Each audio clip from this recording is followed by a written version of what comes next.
Shalom Bapak Ibu Saudara-saudaraku, selamat pagi. Senang sekali kalau kita masih bisa bersekutu bersama dengan Tuhan.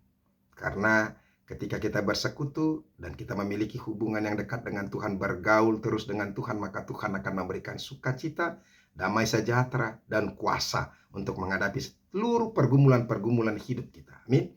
Bapak Ibu Saudara-saudara, firman Tuhan yang menjadi renungan buat kita hari ini yaitu yang diambil dari Imamat pasal yang ke-19 ayat yang ke-17. Tetapi sebelumnya marilah terlebih dulu kita menyerahkan hati dan pikiran kita untuk diterangi oleh Roh Allah. Mari kita berdoa.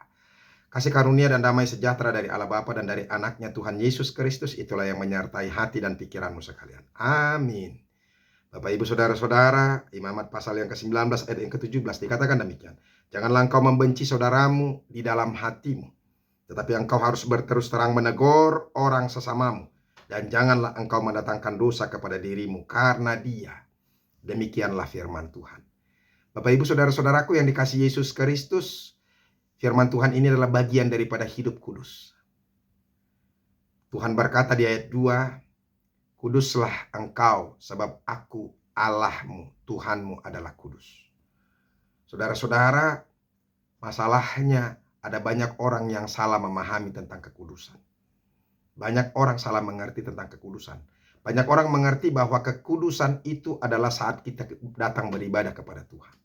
Makanya banyak orang berupaya untuk tampil sebaik-baiknya, sebersih-bersihnya ketika berhadapan dengan Tuhan dalam ibadah. Padahal kekudusan itu bukanlah soal bicara soal kebersihan, kenyamanan atau kecantikan lahiriah.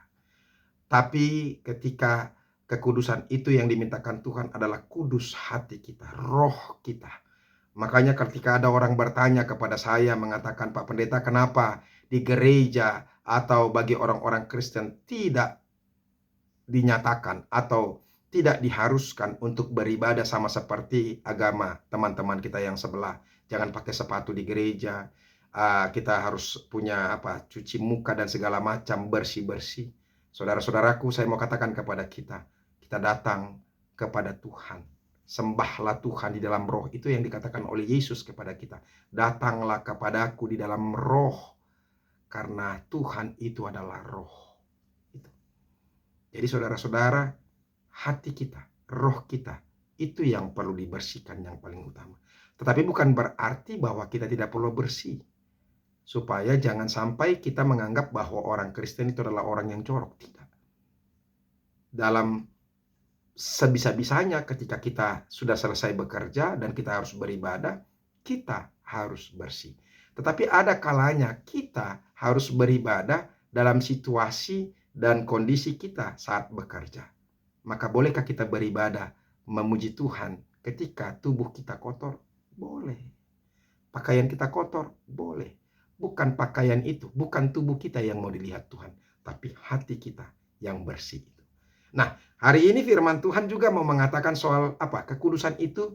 Ini bagiannya. Ini yang mau disampaikan salah satunya. Yaitu menegur orang dalam kesalahannya.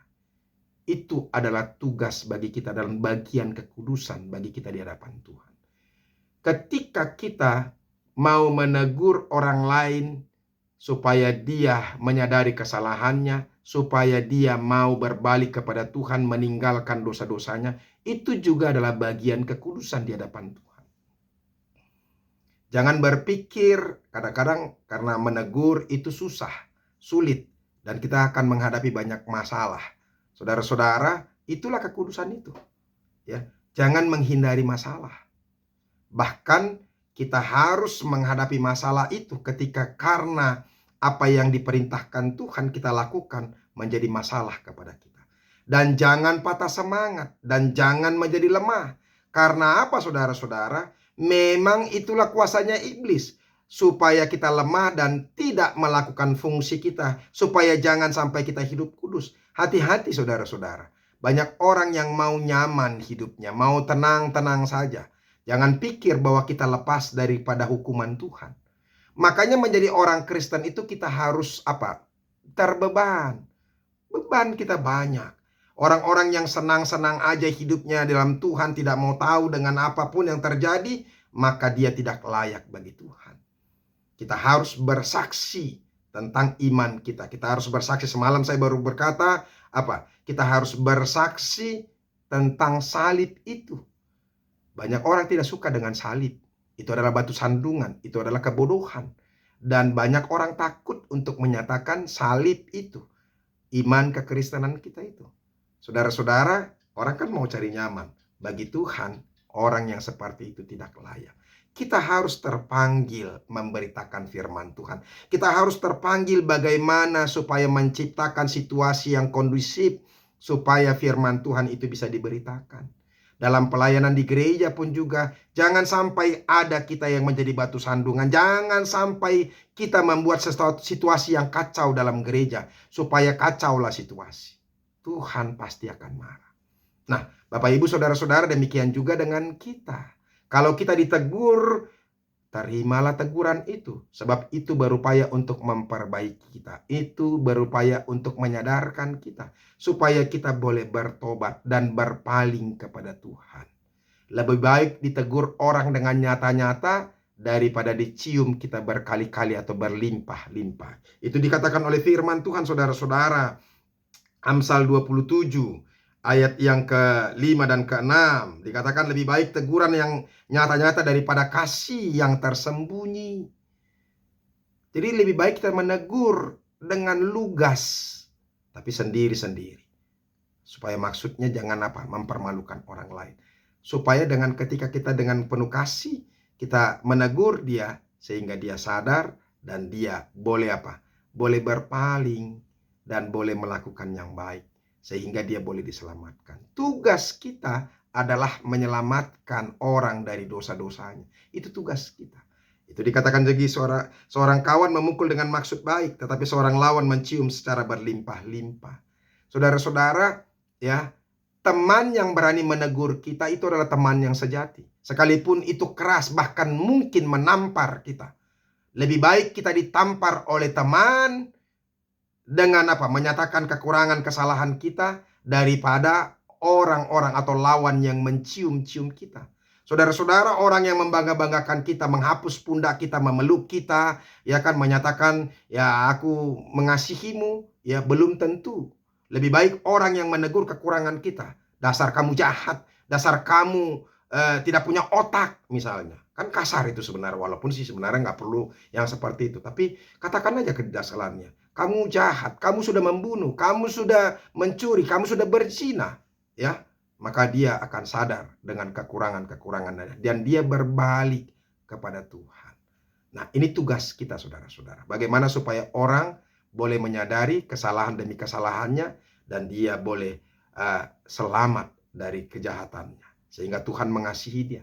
Dan disitulah kekudusan kita. Kita kudus bukan berarti, ada banyak orang begini, saudara-saudara. Oh baik ya dia, ya hidupnya aman, hidupnya tentram. Hati-hati. Justru banyak orang yang tentram itu tinggal di dalam dosa. Karena orang tidak mau bermasalah. Ya, kan. Nah, hamba-hamba Tuhan juga kan banyak yang bergumul, ya dihina, dicerca, ya dipermalukan di depan umum, disorak-soraikan. Tapi ingat, orang-orang yang selalu mau cari aman, maka dia akan kehilangan nyawa. Tuhan Yesus memberkati. Amin. Terima kasih ya Tuhan untuk firman-Mu, berkatilah itu. Ajar kami untuk selalu mengerjakan apa yang Tuhan kehendaki dalam kehidupan kami. Taat di perintah yang Tuhan katakan kepada kami. Terima kasih Yesus. Amin.